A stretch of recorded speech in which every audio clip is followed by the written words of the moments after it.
Vamos a grabar, ¿verdad?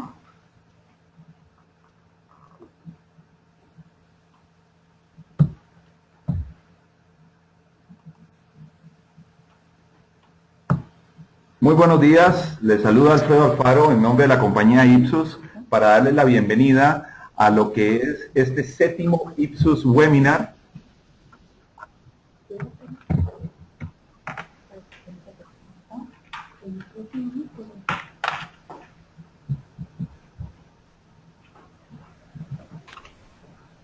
Uno, dos, tres, vamos a hacer una prueba de sonido.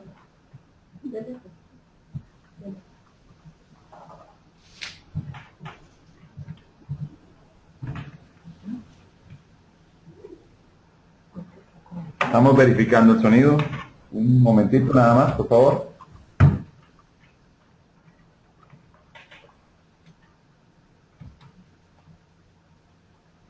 Uno, dos, tres. ¿Se escucha bien? Muy bien. Bueno, les saluda Alfredo Alfaro de parte de la compañía Ipsos para dar inicio a este séptimo Ipsos Webinar de este año. Estamos de hecho en nuestro último evento del 2014 y particularmente en esta ocasión vamos a tener no uno sino dos temas que se presentarán como ha sido la modalidad a la hora de presentar algunas novedades o temas en boga del área de mercadeo o bien de investigación de mercados. El día de hoy, nuestro tema con el cual iniciará la primera parte está relacionado con algunos conceptos en cuanto al yo verdadero o el yo proyectado. ¿A quién debo dirigir mi marca? En una segunda parte revisaremos el tema Florencia versus Pisa, dos formas de hacer mi marca atractiva. Hoy nos orgullece tener como presentador a Luis Rouget. Él es director global de la compañía Ipsos, que estará en vivo desde París, Francia, haciendo esta presentación en donde veremos estos dos temas y procuraremos resolver algunas preguntas como a quién entonces deben hablar mis marcas, si es al yo real o al yo proyectado. También buscaremos resolver consultas como si conocemos realmente a nuestro público objetivo, sabemos lo que busca este público objetivo y si podemos distinguir dentro de este grupo al yo real y al yo proyectado. En cuanto a la marca atractiva, procuraremos que al término de este seminario podamos comprender cómo debo hacer que mi marca sea realmente atractiva y si deben mis consumidores verla como una marca relevante o una marca familiar. Debe ser también una marca basada en iconos o en imágenes. Estas son las preguntas que esperamos que queden resueltas al término de las dos presentaciones, que como decíamos en nuestra invitación tomará alrededor de una hora, 20 minutos va a tomar la primera presentación, estimamos que un tiempo parecido a la segunda, y vamos a abrir una sesión de preguntas y respuestas al término de cada sesión para que aquellos comentarios o consultas que nos hagan en la ventana, en el chat, podamos presentárselas a Luis para que él nos pueda dar su respuesta. Antes de darle la palabra, quisiera nada más comentarles que Luis tiene más de 25 años de experiencia en el área de investigación de mercados, ha trabajado para compañías como Nestlé y Hasbro, también Liga Anglais y con Ipsos. Actualmente se desempeña como el Global Chief Research Officer de Ipsos para la división cualitativa conocida como Ipsos UU. En esta área está conformada por más de 1.000 investigadores de mercados y tiene operaciones en más de 70 países alrededor del mundo. Así que sin más preámbulo, cedemos el micrófono a Luis para su presentación inicial del yo verdadero o yo proyectado, a quién debo dirigir mi marca.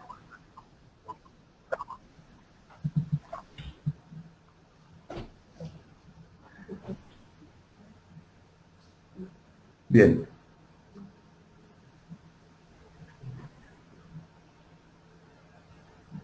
Good morning, Luis. Yes. Okay. Good morning, good afternoon for me. Hola, buenas tardes, buenos días a ustedes.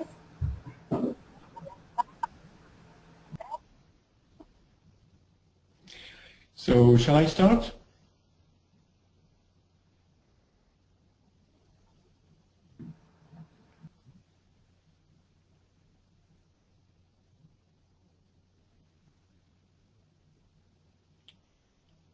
Shall I start? Yes, please. Thank you, Luis.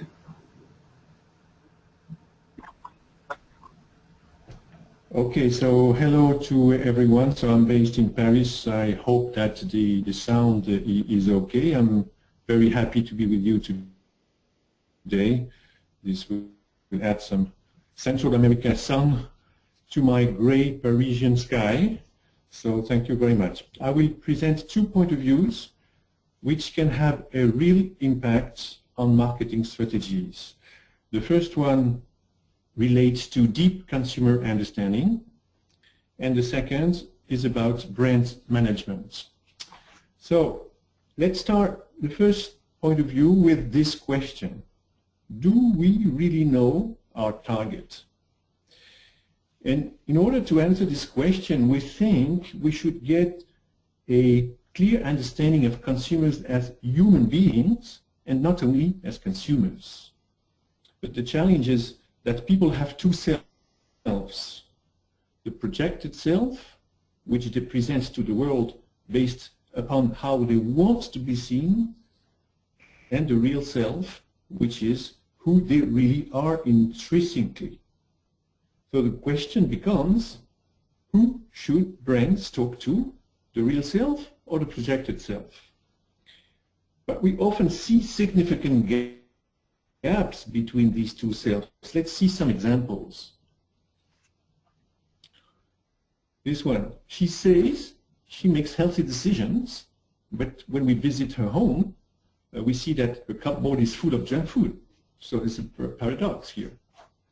Another example. This consumer wears high-end running shoes, though he's not even a runner, maybe. Or at least he doesn't look like advanced athlete. Or this one. This boy is 14 years old, yet he only buys games for 17 plus because the other would be seen as childish. Or this one. She likes this trendy chair. Well, yes, probably in a magazine, but would never put it in her home. Or this one again. She is a basic cook, but doesn't want to be told she's a basic cook. She would rather be referred to as a woman with just no time to cook. So there is often a paradox, a real tension between both selves. And this tension is complex. It can be either social, where real self relates to private values, while projected self is inspired by society values. Or it can be psychological, where real self relates to constraints, while projected self relates to aspirations. And here the question becomes, who wins? I mean, which self really drives the purchase behaviors? Which self should we talk to? Some argue that only the real self drives purchase behaviors, but this is not true. Both selves are very real, and purchase behavior is a direct result of the conflict between these two selves, where sometimes the projected self wins and we buy expensive running shoes even if we don't run, and sometimes it's the real self who wins and we choose potato chips over carrots. So the Ipsos point of view here is that brands to respect this complexity and deliver value to both the consumer self, the consumer real self and projected self, but not at the same time and through the same canal. The product characteristics have to fulfill the needs of the real self when the product design, packaging, and communication should first inspire the projected self. So if we come back to the previous examples, running shoe producers would take into account the comfort and needs of the average urban consumer, but the design would convey the image of high-end athleticism. For the example of the boy, video games manufacturers would take into account the skills, the real skills of a 14-year-old players, but the packaging would feature older boys. Back to this example of the basic cook, the recipes targeting basic cooks would indeed be basic, but the communication would focus on time saving rather than simplicity. So, as you can see, this has huge marketing implication, and for us it has huge research implications also at all stages of the study project. From the study design to the report.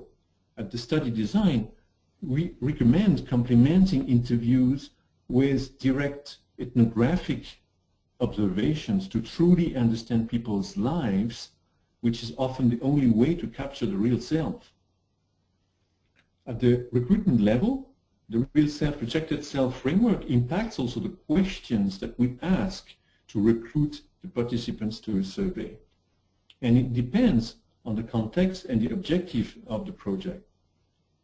Should the initiative be on communication, then it's attitudinal questions that should be used to identify the right participants based on the project itself. If the initiative is focused on innovation, then it's behavioral questions that should be used to capture the real self and identify the slightly different profile of participants. I remember a project when we had to recruit so-called perfectionists in kitchen cleaning, and we developed a very advanced screener questionnaire with questions like would you feel guilty to invite your friends visit your home if your kitchen is not perfectly clean? And people who answered yes, absolutely. I mean, we recruited them to do some in-home visits. And I remember the client after the first visit very angry, coming back to us and saying this recruitment is really crap because half of the kitchen we visited were in fact very messy. You were supposed to recruit a very perfectionist and in the past we told our clients okay, excuse us, maybe we made a mistake somewhere. And now we are saying, hey guys, what is your project about? If it's communication, then we don't care if those people are real perfectionists or not. What we care is that if they feel themselves as perfectionists, then it's okay, because the key question becomes what are the arguments and the key messages to provide them. If your project is about innovation and you are trying to develop the perfect super extra product for perfectionists, then it's okay. We should absolutely recruit real perfectionists, but in this case we should ask behavioral questions and not attitudes about being guilty or not, but precise facts like how much time do you spend in your kitchen every day or every week, etc. So it's a complete change. At the report level, we take also great care to distinguish both selves, because some dimensions relate directly to the real self, like the way of life, and some directly to the projected self, like aspirations. But other dimensions, like personality, for example, sometimes you have a real personality and a projected personality which don't totally match. And in this case also, questions that we ask during the interview are important. Questions like, how would you describe your personality may not paint the same picture as how would your friends describe your personality. So we take great care to distinguish both cells. That's the case also for the style. I mean, there could be a huge gap between real style and projected style, and this has an impact on the style of your packaging, for example, or the style of your communication also. Well, sometimes the gap is huge, sometimes there is no gap at all. So here in this example, real and projected values were the same, and this is good news. There is no paradox on all dimensions, so it's good to know. So, in conclusion to this first point of view, the idea is that this distinction will have a significant impact on the relevance of our final study recommendations and, of course, on the relevance of your marketing strategies. If you miss the distinction and talk only to the real self, for example, then innovation will be relevant, but your communications will be very flat. And conversely, if brands only talk to the projected self, then their communications will be engaging, but their innovations will not reflect the real needs of the consumer. So, net-net, brands should mirror, in fact, the paradox at the consumer level through the different layers of their marketing mix and make sure you are able to talk to both selves. That's the key message. So maybe before we get to the second point of view, I think it would be probably more lively and more interesting to make a break at this point and try to share some questions before we go to the next point of view. So maybe the team will translate to me your questions. Don't speak Spanish, unfortunately, so I'm happy to answer to some of your questions if we have enough time, but it's okay so far.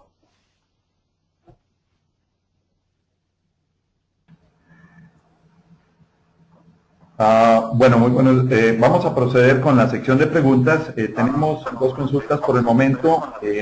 La primera se relaciona a cómo este concepto de el yo verdadero o yo proyectado afectaría la publicidad que realiza la empresa. Luis, the question is related to the concept of real self and projected self and how these affect the advertising company that the company runs.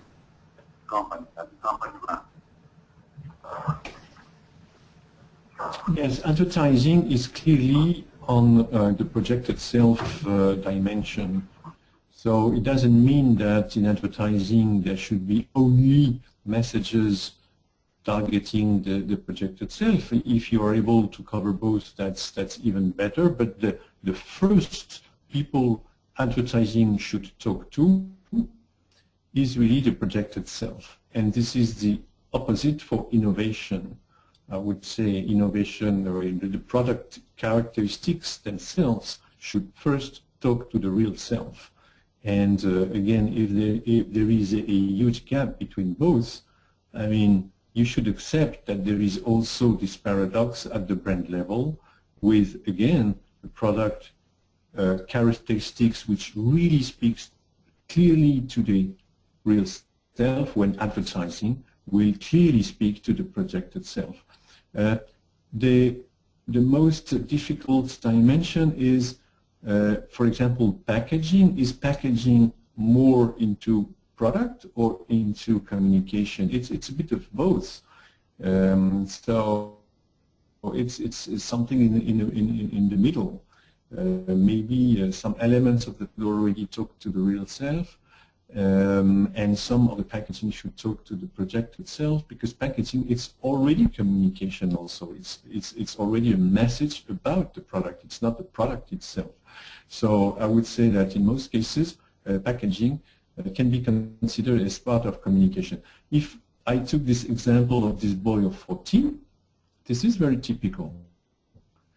if the target is a boy of 14, but if you put a picture of boys of 14 on the packaging, they will never buy it because they would just find it too childish for them. So you should put pictures of boys of 17. So that's the paradox.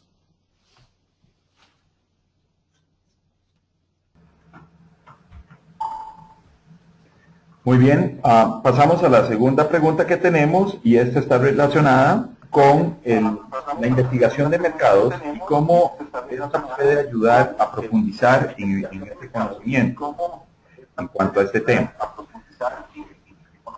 The question, Luis, is regarding marketing research and how this can help or to go into deeper detail, deeper knowledge about this concept.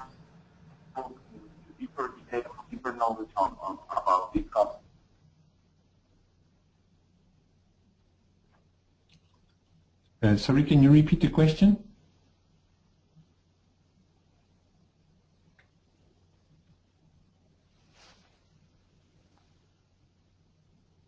The company to go into a deeper understanding of this concept, the self, the real self and the projected self, what methodology, what kind of research helps to understand in a better way this concept.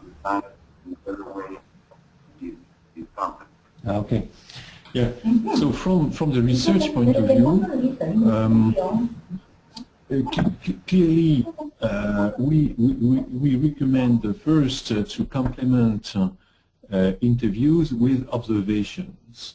Because again, if I take back this example of this woman who says she takes very healthy decisions, but when you visit her home, you can see in the cupboard that she has a lot of junk food. We would never notice this without visiting her home. So it's very important to add, that's why we are pushing for ethnography, which is an important piece of what we do in complement to interviews. So this is a good balance between both. But even during the interview, should it be in quant or in qual, by the way, during the interview we should also try to, when possible, balance attitudinal questions. So what's your view about that? What's your preference? What are your representations about this idea, etc. Balance this with behavioral questions. How many times do you do this? How long do you do this? When was it last time when you do this? How much do you spend on this? How much time? How much money do you spend on this, etc. So I mean, to balance the behavioral questions which relate more to the real self with attitudinal questions which may relate more to the projected self. And sometimes it's very difficult to get both. That's why it's a complex question. I mean, it's not an easy task. It's not an easy task, but it's extremely important, and we are here to find again the good balance in terms of research design to make sure that we are able to cover both.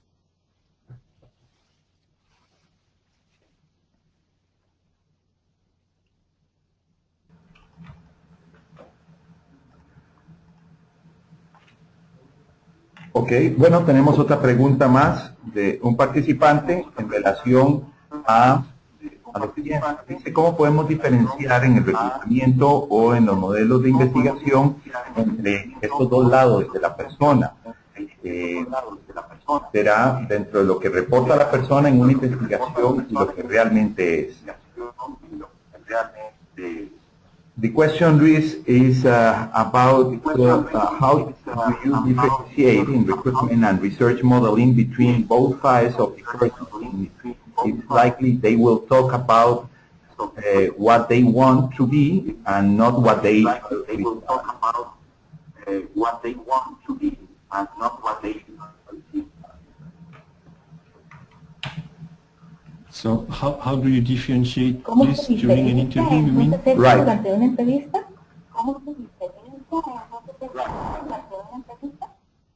Yes. Well, again, this is really difficult, but it depends on sometimes the way you ask the question. I took this example about the personality of your target. If you ask them, I mean, what are your key qualities, for example, or how can you describe your personality? They will probably describe, in fact, their projected self. And if you ask them a different question, slightly different questions about, okay, how generally your friends describe your personality, then it's a slightly different view. So it's more neutral because you're not asking directly for yourself. You're asking, I mean, the feedback from your friends. And typically this will probably relate more to the real personality and the real self. I'm not saying, again, that real is more important than projected, because the key message is exactly the opposite.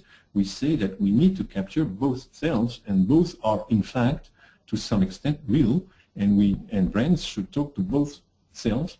It's just that, again, it's not exactly through the same canal. So if you're able to differentiate the real personality and the project personality, then again, the advertising should probably talk directly to the projected personality, while the product itself, I mean, in the definition of the product characteristics, should relate to the real personality.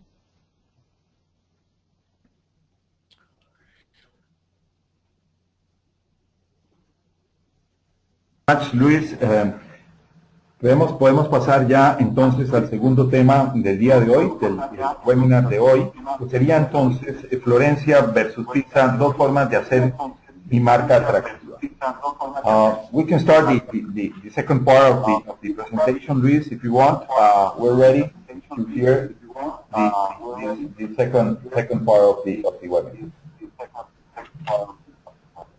Yes. Before we go to the second point of view, I would like to add just a small point which can be quite important. I have sometimes the question if this paradox between real and projected self applies to all type of product categories. And this question generally comes from people in services or durables or even B2B environments. And I can assure you, I mean, the answer is clearly yes. This is, I mean, not at all only for fast consumer goods. It's absolutely the same type of conclusion for banks, for hotels, for media, for professional services.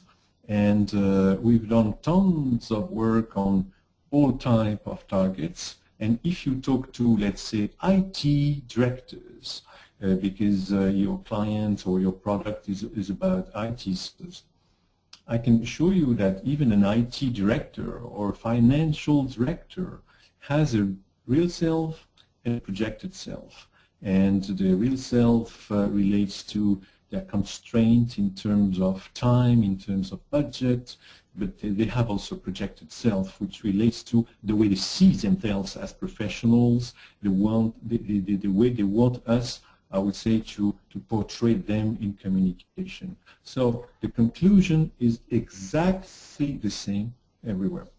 That's quite important, I think.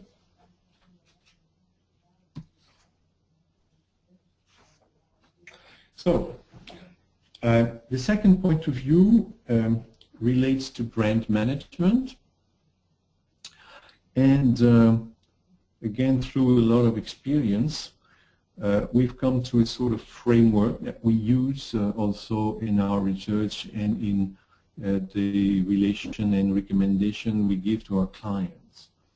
So I've taken just a sort of illustration using Italian cities as touristic destinations and finally as brands also. And there are absolutely two ways to make a brand attractive: the Pisa strategy and the Florence strategy. The truth is that both cities attract over 1 million visitors every year, but not at all for the same reasons. If we take Florence, Florence globally enjoys an incredibly positive overall image. It is considered the birthplace of the Renaissance. It is seen as one of the most beautiful cities in the world. And even though visitors might not be able to name specific features or monuments or landmarks in this city, most will agree that Florence has a very specific personality which makes this destination very attractive. If you take Pisa, it is just the opposite. Pisa, on the other hand, has no real image or identifiable personality. I mean, without visiting, it is difficult for one to imagine what the city might look like in general. Is it ugly? Is it, I mean, what personality has the city itself? So how is that the city is able to attract as many visitors? It's just because Pisa hosts a world-renowned feature which has not only become the icon of the city, but also attracts visitors from all over the world, and it's the Pisa Tower. So those two dimensions illustrate two very different ways for brands to become attractive, which we call resonance and familiarity. Image plays on brand resonance, and icons play on brand's familiarity. So a strong resonance is typically the Florence type of strategy, a high familiarity is typically the Pisa strategy, and of course the ideal will be to cover both. But let's start by understand the difference between both dimensions. The resonance is probably well known. The importance of a brand's image is already well known as a key dimension recognized across both research and advertising when conducting brand audits. We all know that people feel close to Apple first because of its image, because the brand stands for creativity, for passion, for user-friendliness, etc. And that's a key dimension for sure. Conversely, the importance of brand icons, so what we call the brand familiarity, is far less recognized. And our point of view is that people feel also close to Apple because very concrete icons have built a real familiarity with the brand. It could be flagship products, for example. It's not only a brand, it's also, in the past or in the present, real flagship product like the Macintosh, when it appeared, the iPod, and then the iPhone, and then the iPad. All these are extremely strong icons. Icons can be also ambassadors, like in the case of Apple. Steve Jobs is an incredibly well-known and strong ambassador for the brand.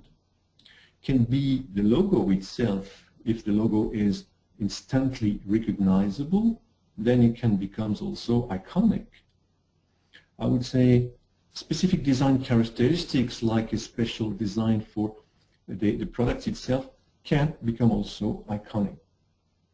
Some years ago, it was these icons that made Apple truly stand out from competitors such as Samsung, because Samsung was at that time already a brand with a positive image of high technology and creativity, but there were no strong icons at this time related to Samsung. It was just a global brand, but no real familiarity. And this made a huge difference between Apple and Samsung. Today, thanks to well-established flagship products like the Galaxy, Samsung is catching up, so it has really understood also the importance of icons. So what makes icons so powerful? There are three precise characteristics The first one is that they are absolutely unique to the brand. I mean, you have the Pisa Tower or you don't. Nobody can steal it from you. What this tower is to Pisa or the Beetle to Volkswagen is not a matter of degree, but a matter of nature. So nobody can steal it to you. This is not the case for image characteristics.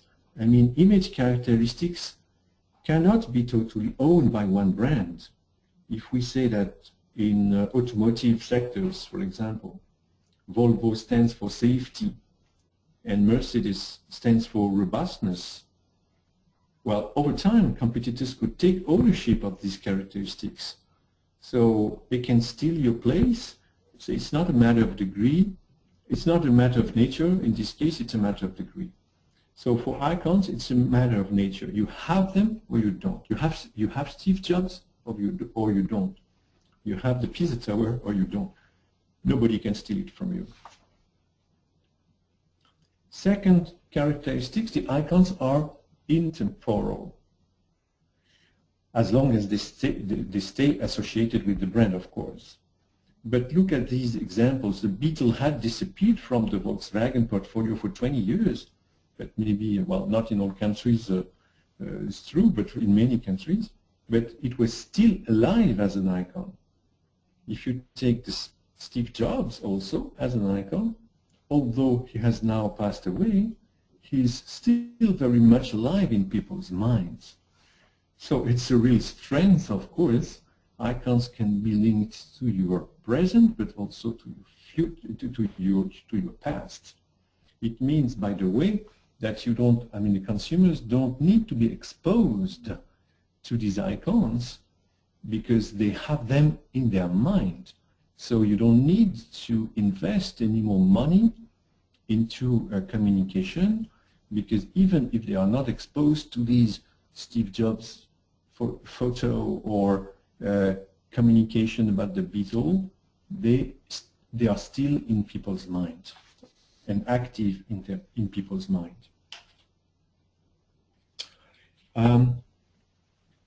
Third characteristics, which is probably the most mysterious one, icons do not belong only to the brand, but to the general culture, and finally to people themselves. Look at the Nike swoosh, which is really a very strong icon. It has become a cultural code. Look at the Coca-Cola's red can. It's the same. So when we say that nobody can steal the icons from you as a brand, I mean, very surprisingly, in fact, you don't own totally these icons. It's part of the culture. So they are like gifts that you gave your, I would say, your population, your consumers in general, gifts that pave the relationship between a brand and people, and generally for many years. That's why they can act as such strong, concrete emotional drivers, because again, they belong not only to you, but also to them. So, I hope I managed to convince you that the familiarity is as important as the resonance for a brand strength. And of course, the best option would be to leverage both dimensions, to leverage both resonance and familiarity dimensions, and to become Venezia, Venice, and not only Florence, and not only Pisa. Because Venice has both a strong resonance and very strong icons. Resonance because Venice stands for mystery and beauty and romance, and that's very relevant to people. But also, Venice has a lot of very distinct and well-known features. Should that be the gondolas, the Vaporetto, the San Marco Place, the Carnival of Venice, the Biennale of Art. I mean, a lot of specific features which have become iconic. And if, like Venice, you're able to play on both dimensions, on the resonance and familiarity, I mean, you not double your number of consumers, but multiply it by 10. That's the case for Venice compared to Pisa or Florence. It's a huge, huge impact on your result.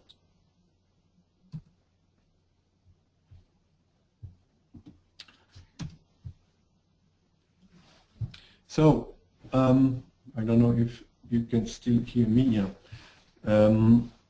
So the question becomes, if we do a brand audit, we try to position your current situation, whether you are more Florence-like or Pisa-like.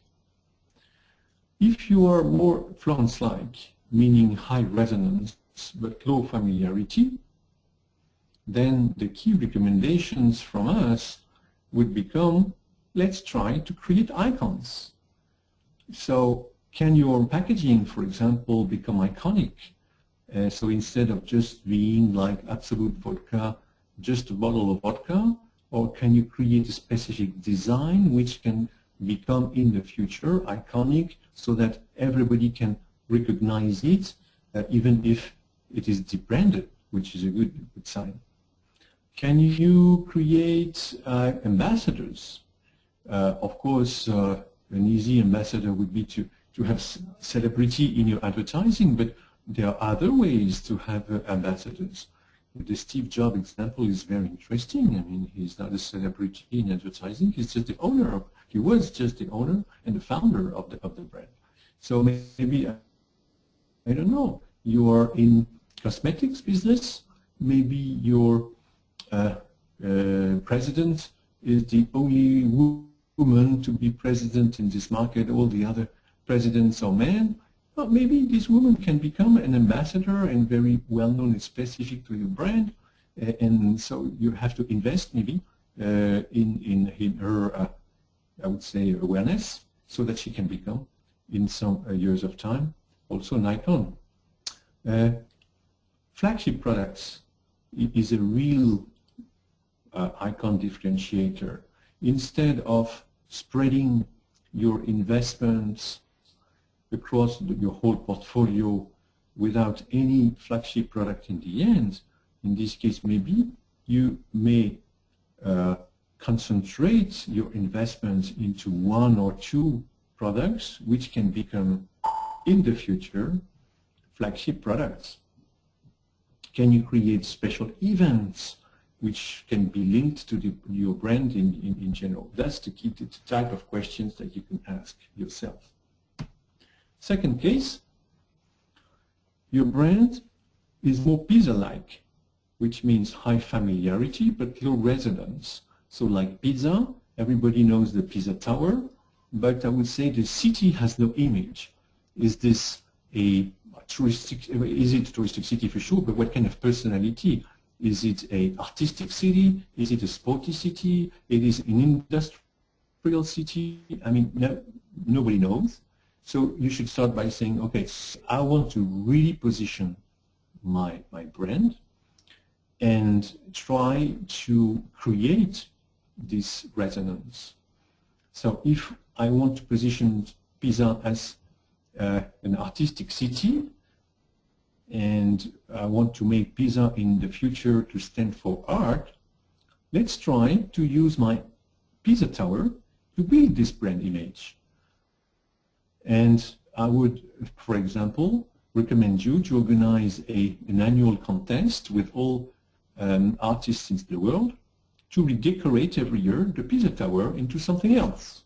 And this would be a major contest.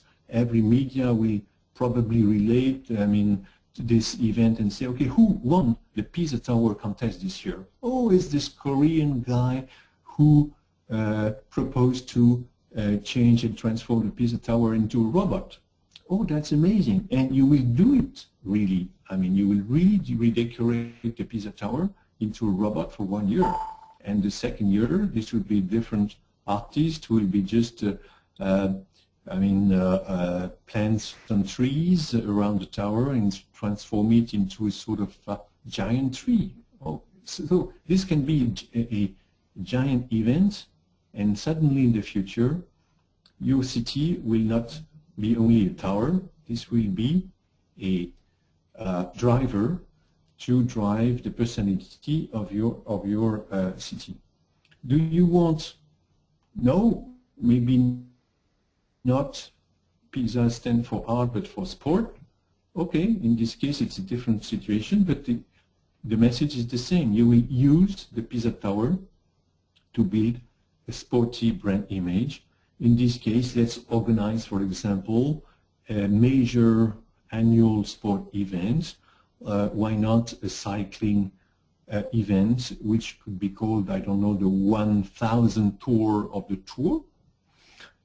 So it will be a big mess with all the people trying to circle around the tour, the tower, and do 1,000 tours and to win this. And this could be a major event. And suddenly, your city will become a sporty city and not just a tower. That's the key message. Again, don't forget to work on both dimensions. Even if, by the way, I can maybe finish with this key message and wait for your first questions. You don't manage these two dimensions the same way. In the case of icons, you can add as many icons as you want.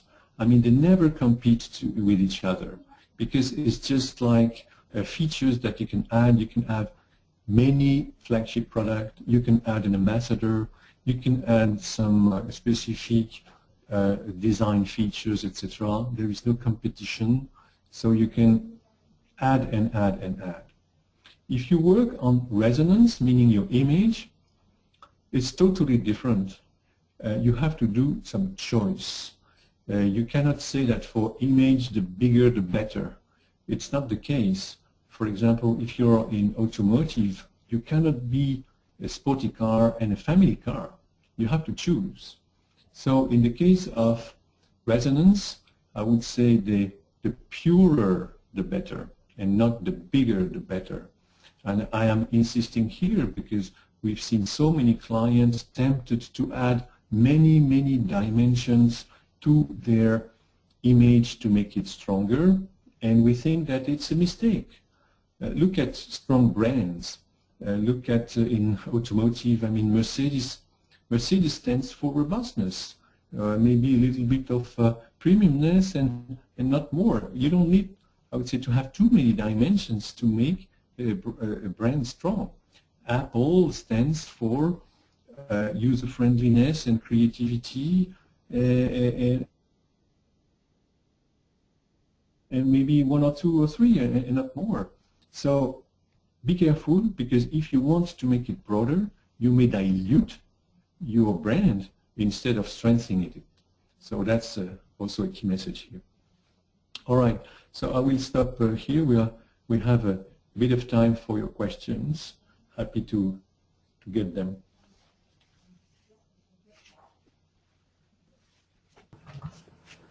Well, thank you very much, Luis. It has been very, very interesting, this presentation, and we will pass to a question and answer session.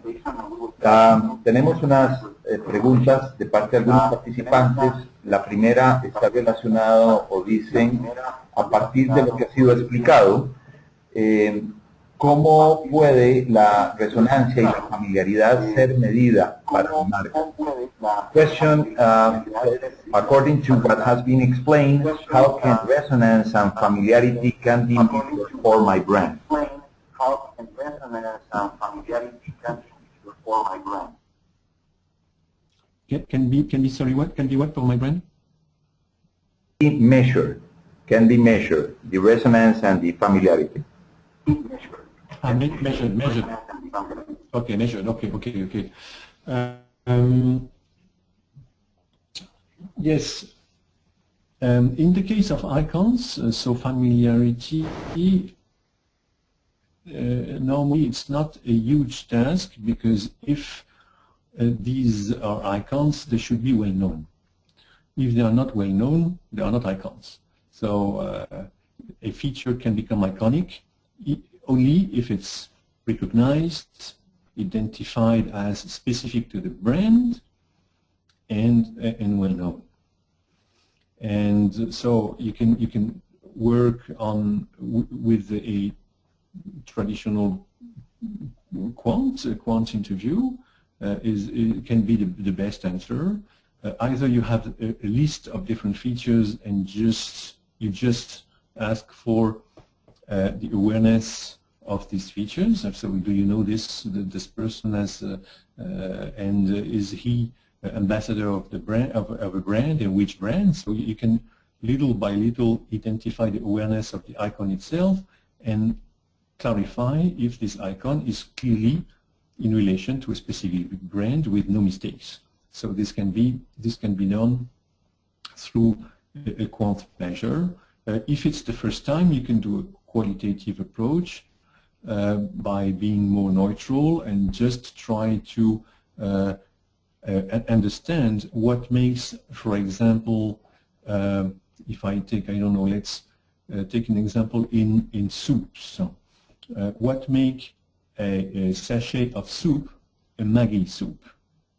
And you can work with the packaging with different components and try with a neutral component like a white Maggi soup with no brand and ask, okay, is this, I mean, recognized as a specific brand or not? And the people would say, no, it could be any brand. And you can add little by little, like a sort of Lego game, some features to this pack. So you will add maybe the yellow color, and you change the color, and does it change the recognition of the brand, even if the logo is not there? So you change just the pack, and maybe the people will say, oh, suddenly it becomes a Maggi soup, or not. If not, you continue and you add an additional item, and you add maybe the color of a red logo without the brand itself, just the color. And maybe people will say, no, we don't recognize, it could be different brands, but I can say, oh, suddenly no, it's typically a Maggi, even if the brand does not appear. Okay? So you can play with your participants in focus group so that you easily what makes, I would say, the icon and the recognition. I mean by that, even the logo, you can say it's not only the logo, it's just the color of the logo, or it's the font that you use for the name of your brand, or I don't know what.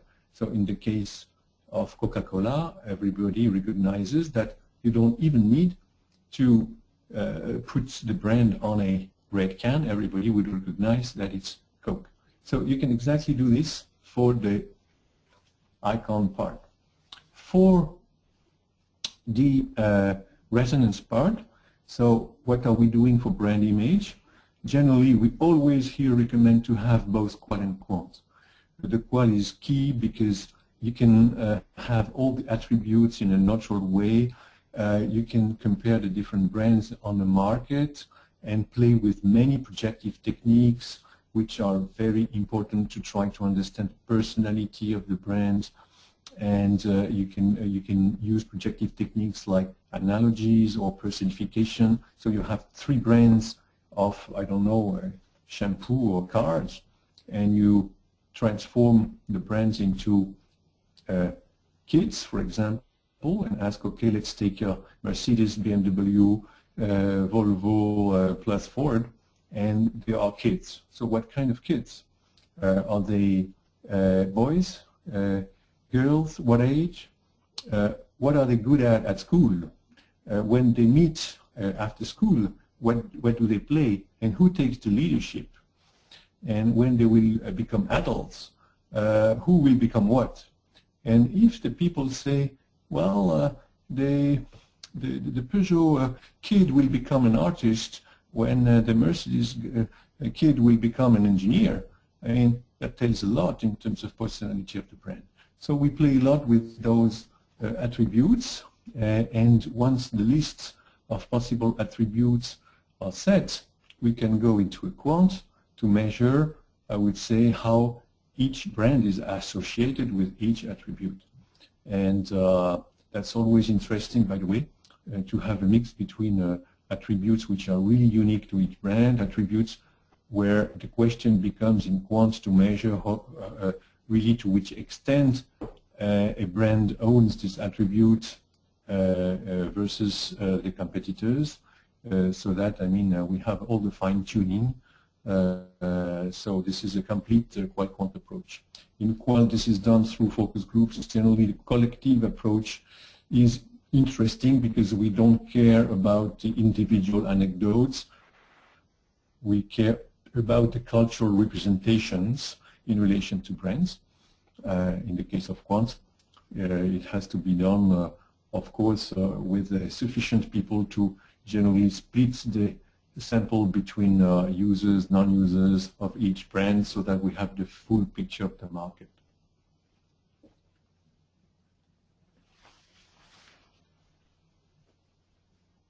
Thank you, Luis.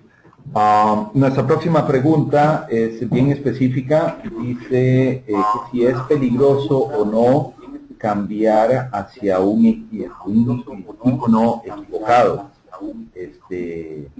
¿Podría darnos algunos ejemplos sobre esto? The question is, says if it is dangerous or not to change to a wrong icon. If you have any examples or comments regarding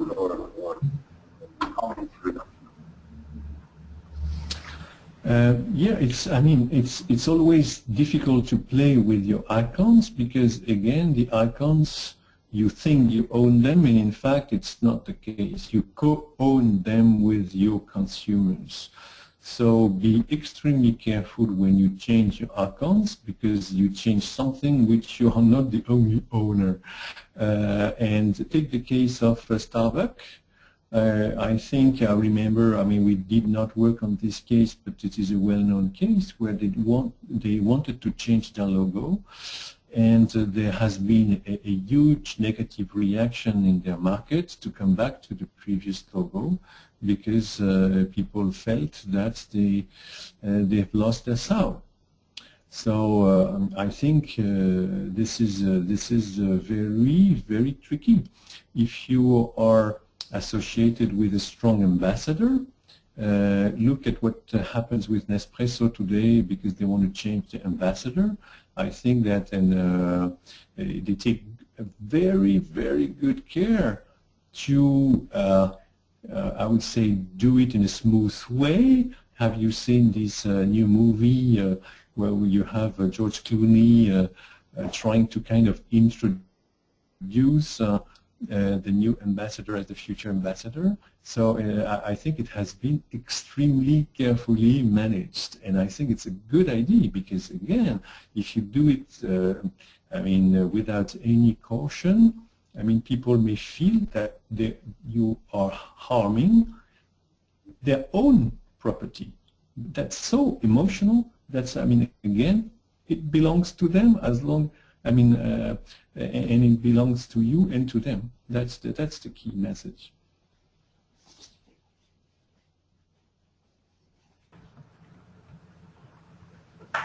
Okay, thank you very much, Luis, again for your answer.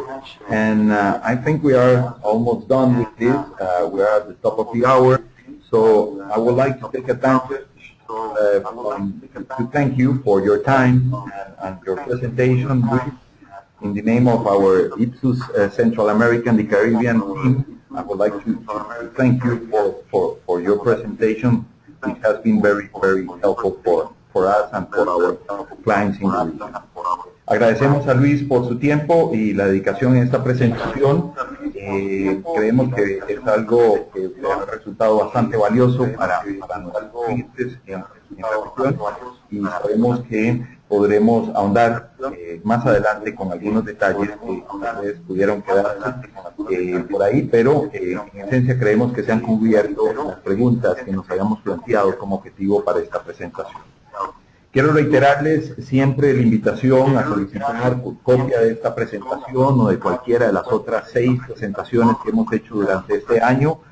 Estamos atentos a estas solicitudes para hacerles llegar copia de la presentación en PowerPoint o bien de la misma webinar con audio incluido. De igual manera, agradeceríamos la participación que siempre pues, nos hacen algunos participantes en las encuestas sobre este evento que nos permite pues, retroalimentarnos y mejorar día con día.